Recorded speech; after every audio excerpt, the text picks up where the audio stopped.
If you're a man, you 40% chance you're suffering from dementia or pre-dementia. And if you're a woman, it's 60%. Wow. So the numbers aren't good. Higher for women as well. Higher for women, yes. Alzheimer's. So you 100% think and would say that the quality of your life or how you're living your life definitely will play a role if you get dementia or not. Of course, what you're eating, your diet, but how you're living your life, whether you can get it sooner or...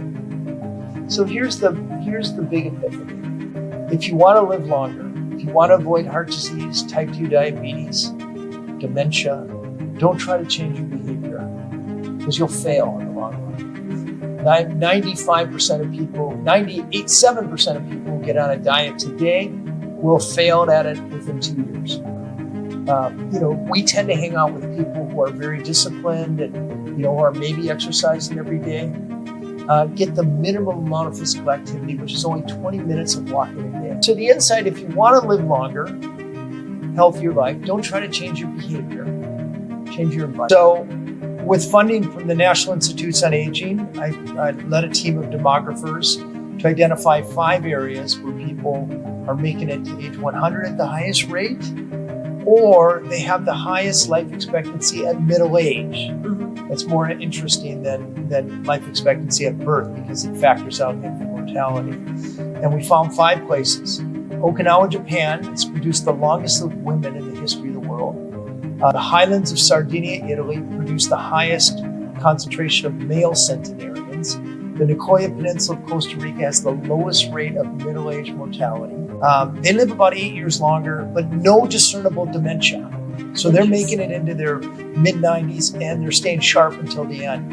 And then in America, and this is counterintuitive to a lot of us, the Seventh-day Adventists, conservative Methodists, living in and around Loma Linda, California. They're the longest lived American subgroup. And they live about 7 years longer than their California counterparts.